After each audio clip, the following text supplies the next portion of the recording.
Assalamualaikum warahmatullahi wabarakatuh. Halo semuanya, saya Anggita Melati Putri dan dengan dua rekan saya, Dewi Anggreni dan juga Sinditia Fitri. Di podcast ini kami hadir untuk berbagi ilmu kepada kalian semua. Di sini kami akan menganalisis nilai-nilai filosofi pada konsep matematika. Nah, konsep matematika yang kami analisis ini ialah barisan dan deret aritmatika. Selain untuk berbagi ilmu, tujuan podcast ini ialah untuk memenuhi tugas dari mata kuliah Filsafat Pendidikan dengan dosen pengampu, Bapak Dr. Haji Dadang Rahman Munandar, MPD. Oke, langsung saja ya ke pembahasannya. Nah, sebenarnya apa sih definisi dari barisan dan deret aritmatika itu? Serta bagaimana ya rumus menghitung barisan dan deret aritmatika itu? Boleh deh dari Dewi terlebih dahulu. Ya Anggita, jadi barisan aritmatika dapat diartikan sebagai susunan bilangan yang real dan membentuk pola tertentu. Sedangkan deret aritmatika adalah sebuah penjumlahan dari barisan aritmatika. Nah, adapun cara menghitung deret aritmatika yaitu dengan menggunakan rumus Sn sama dengan n per 2 dikali 2a plus n min 1 dikali b. Sn di sini sebagai jumlah suku Pn, B-nya beda dan A-nya adalah suku pertama. Jadi seperti itu Anggita. Mungkin nanti Sinditia akan menjelaskannya dengan lebih rinci. Silakan Sinditia. Iya Dewi, jadi barisan aritmatika merupakan suatu barisan yang memiliki selisih yang sama antara dua suku-suku yang berdekatan. Selisih yang sama ini dinamakan dengan bedanya atau disimbolkan dengan huruf D. Misal ada barisan U1, U2, U3, U4, dan seterusnya, maka untuk mencari nilai bedanya, yaitu dengan rumus B sama dengan U2 dikurang U1, atau U4 dikurang U3 sama dengan UN. Adapun untuk mencari suku ke N, yaitu dengan rumus UN sama dengan A ditambah dalam kurung N-1 dikali B. A sebagai suku pertama, B sebagai bedanya, dan UN sebagai suku ke N-nya. Sedangkan deret aritmatika adalah jumlahan dari suku-suku pada barisan aritmatika. Jumlahan yang dimaksud adalah penjumlahan untuk beberapa suku berhingga, atau N sebagai suku pertama. Simbol yang digunakan yaitu Sn yang artinya jumlah N suku pertama. Misalkan S1 sama dengan U1 jumlah 1 suku pertama. S2 sama dengan U1 ditambah U2 atau jumlah 2 suku pertama. S3 sama dengan U1 ditambah U2 ditambah U3 atau jumlah 3 suku pertama. Kemudian S4 sama dengan U1 ditambah U2 ditambah U3 ditambah U4 atau jumlah 4 suku pertama, dan seterusnya. Lalu bagaimana jika yang dijumlahkan sukunya banyak sekali? Maka kita dapat menggunakan rumusnya secara langsung. Jika yang diketahui adalah suku pertama atau U1 dan suku terakhirnya atau UN, maka rumusnya adalah Sn sama dengan N/2 dikali U1 ditambah UN. Kemudian jika yang diketahui adalah suku pertama atau U1 sama dengan A dan bedanya atau B, maka rumusnya menjadi Sn sama dengan N/2 dikali 2A dalam kurung N-1 dikali B. Selanjutnya, jika yang diketahui adalah banyak suku atau N suku dan suku tengahnya atau UT, maka hal pertama yang harus kita ketahui adalah rumus mencari suku tengah atau UT sama dengan U1 ditambah UN dibagi 2. Sehingga rumusnya menjadi Sn sama dengan N/2 dikali U1 ditambah UN sama dengan N dikali U1 ditambah UN dibagi 2 sama dengan N dikali UT. Sehingga rumusnya menjadi Sn sama dengan N dikali UT. Ketiga rumus tersebut ternyata memberikan hasil yang sama. Dan ketika kita tidak ingin mengingat ketiga rumus tersebut, maka cukup saja kita ingat rumus yang kedua, yaitu di mana Sn sama dengan N/2 dikali 2A ditambah dalam kurung N-1 dikali B. Begitu Anggita dan Dewi. Setelah apa yang dikatakan oleh Cynthia dan Dewi, terlihat jelas bahwa yang membedakan barisan dan deret aritmatika itu kalau barisan aritmatika adalah kumpulan bilangan yang antara bilangan satu dengan bilangan di depannya memiliki selisih yang tetap yang disebut beda. Sedangkan deret aritmatika adalah jumlah dari suatu barisan aritmatika. Jadi barisan aritmatika itu menggunakan tanda koma di antara satu bilangan ke bilangan lainnya. Contohnya 1, 3, 5, 7, 9. Sedangkan deret aritmatika itu menggunakan tanda plus atau tambah di antara satu bilangan ke bilangan lainnya. Contohnya 1 ditambah 3 ditambah 5 ditambah 7 ditambah 9. Setelah mengetahui rumus deret aritmatika, terbayang tidak jika tidak ada rumus tersebut? Pasti membutuhkan waktu yang sangat lama untuk mengetahui hasil penjumlahan dari suatu barisan aritmatika tersebut. Nah, pertanyaannya nih, apakah di antara kalian ada yang mengetahui siapa yang menciptakan cara untuk menghitung deret aritmatika? Boleh deh dari Dewi terlebih dahulu. Iya Anggita, jadi yang menciptakan cara untuk menghitung deret aritmatika yaitu seorang matematikawan besar, yakni Carl Friedrich Gauss. Jadi ceritanya dulu ketika Gauss berusia 10 tahun, ia telah membuat gurunya terkagum-kagum dengan memberikan rumus untuk menghitung jumlah suatu deret aritmatika, berupa perhitungan deret 1 hingga 100. Jadi pada masa kecilnya itu di sekolah dasar, seorang guru meminta para peserta didiknya menjumlahkan 100 bilangan besar yang merupakan suku-suku berurutan dalam barisan aritmatika. Pertamanya, alasan guru itu memberikan soal tersebut mengharapkan supaya sang guru tak perlu mengajar. Suasana kelas tenang dan dapat beristirahat. Sang guru yakin bahwa untuk menyelesaikan soal tersebut perlu waktu yang sangat lama. Namun, ternyata Gauss berhasil memecahkan soal tersebut dalam waktu beberapa detik. Nah, untuk cara bagaimana Gauss bisa memecahkan soal itu dengan cepat, boleh silahkan Sin diceritakan bagaimana caranya. Baik Dewi, jadi Gauss memecahkan soal ini dengan cara memisalkan hasil penjumlahan sebagai sebuah peubah dan menggunakan sifat komutatif operasi penjumlahan dengan membalik urutan penjumlahan dari 100 menuju 1, kemudian menjumlahkan kedua bentuk pemisalan. Dan dari cara tersebut diperoleh penjumlahan berulang bilangan 101 sebanyak 100 kali. Kira-kira jawabannya seperti ini, di mana S sama dengan 1 ditambah 2 ditambah 3 ditambah seterusnya ditambah 100. S sama dengan 100 ditambah 99 ditambah 98 ditambah seterusnya ditambah 1. Kemudian 2S sama dengan 101 ditambah 101 ditambah 101 ditambah seterusnya ditambah 101. Penjumlahan berulang bilangan 101 sebanyak 100 kali bisa disederhanakan sebagai operasi perkalian bilangan 100 dengan 101, sehingga dapat ditulis menjadi 2S sama dengan 100 dikali 101. 2S sama dengan 10.100. Maka S sama dengan 10.100 dibagi 2. Maka S sama dengan 5.050. Begitu Dewi.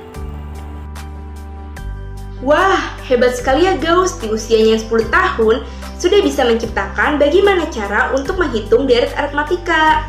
Oke, setelah mengetahui definisi barisan dan deret aritmatika, lalu mengetahui rumus menghitungnya, lalu mengetahui yang menciptakan rumusnya. Nah, sekarang nih pertanyaannya, bagaimana sih penerapan barisan dan deret aritmatika?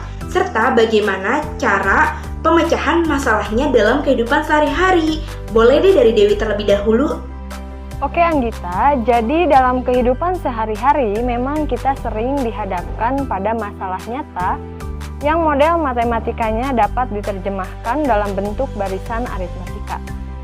Pertama-tama, kita harus mampu mengidentifikasi bahwa karakteristik masalah yang akan diselesaikan mempunyai model matematika berbentuk barisan. Nah, setelah masalah nyata itu teridentifikasi, pemecahan masalah selanjutnya dikerjakan dengan langkah-langkah. Yang pertama, nyatakan besaran yang ada dalam suatu masalah sebagai variabel dalam barisan aritmatika. Nah, variabel-variabel ini dilambangkan dengan huruf-huruf, misalnya A sebagai suku pertama dan B sebagai suku beda. Lalu yang kedua, rumusan barisan yang merupakan model matematika dari masalah. Dan yang ketiga, tentukan penyelesaian dari model matematika yang diperoleh dari langkah kedua. Dan yang terakhir, tafsirkan hasil yang diperoleh terhadap masalah semula.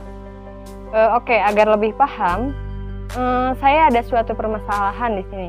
Sebagai contoh, pada bulan Januari, saya menabung sebesar 150.000.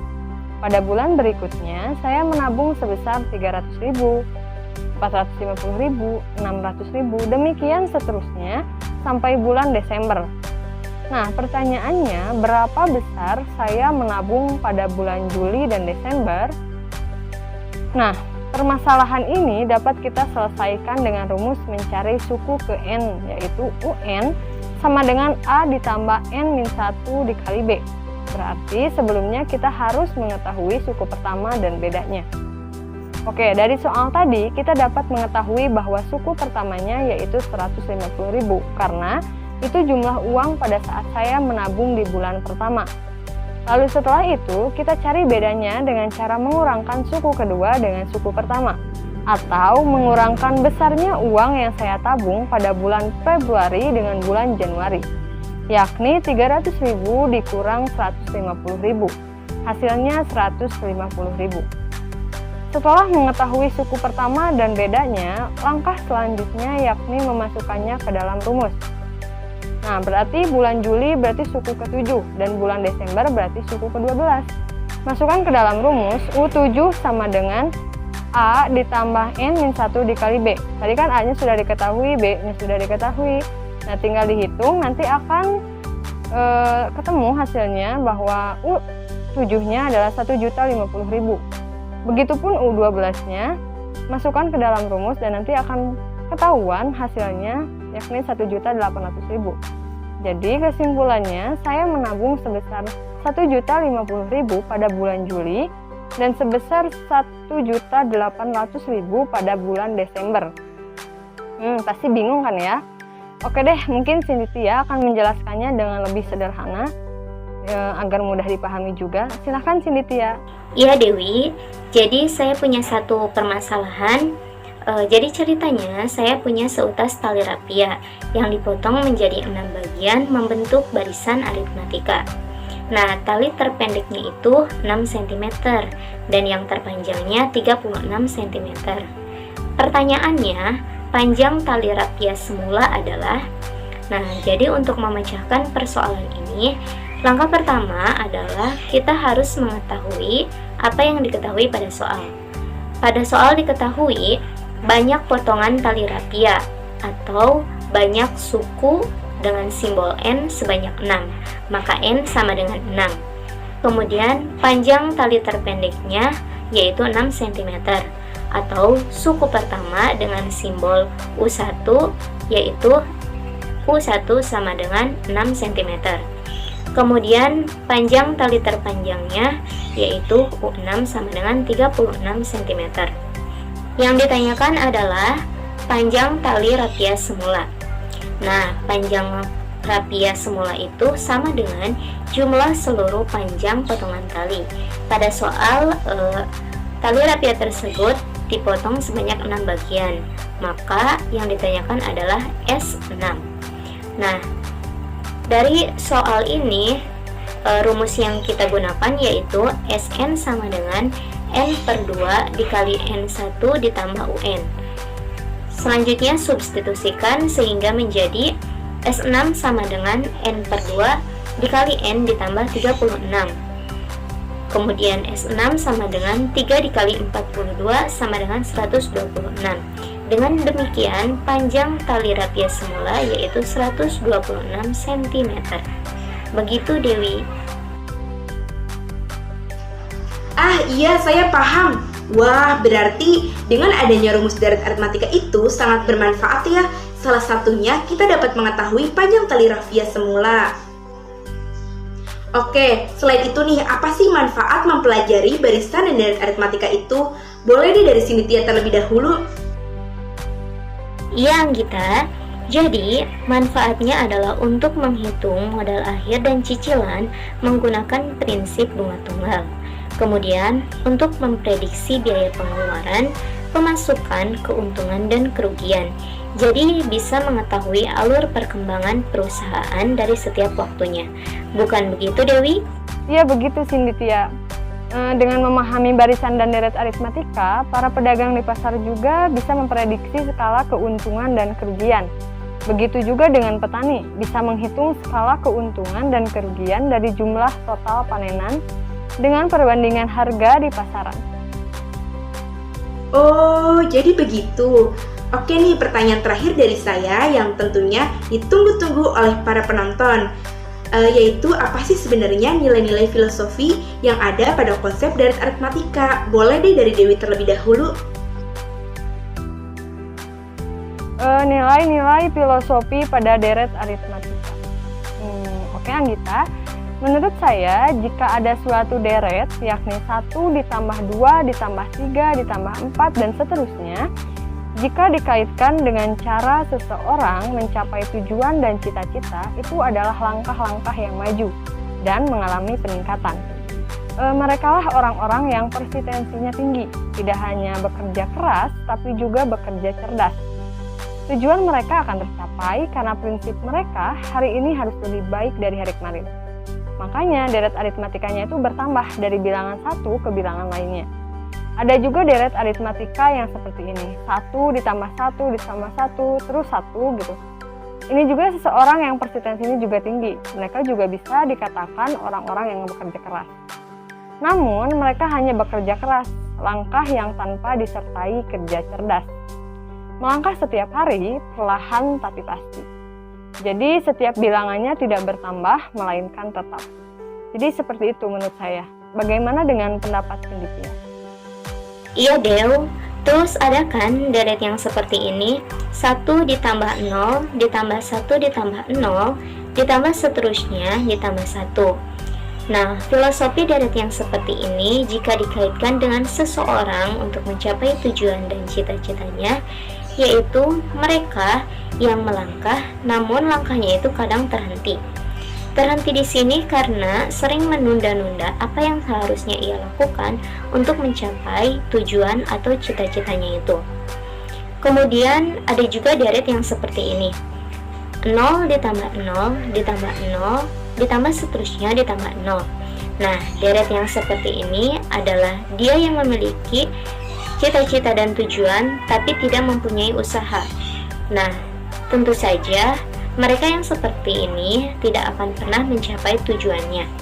Karena bilangan 0 ditambah dengan seberapapun banyaknya 0 hanya akan menghasilkan angka 0. Mengharapkan angka 1 saja jika masih ditambahkan dengan 0, maka peluangnya adalah 0%. Begitu Dewi, Anggita.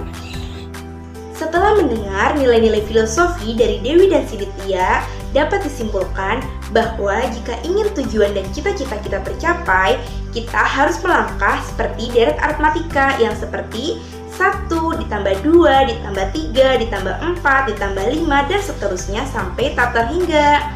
Selalu bertambah dari bilangan satu ke bilangan lainnya. Maka dari itu hari ini harus lebih baik dari kemarin. Wah, keren ya ternyata nilai-nilai filosofi yang ada pada barisan dan deret aritmatika. Jadi itulah nilai-nilai filosofi pada barisan dan deret aritmatika. Menarik bukan? Wah, tidak terasa ya kita sudah di penghujung acara ini. Semoga podcast ini dapat bermanfaat ya. Terima kasih sudah meluangkan waktu Anda untuk mendengarkan dan menonton podcast ini. Kurang lebihnya saya dan dua rekan saya mohon maaf. Wassalamualaikum warahmatullahi wabarakatuh.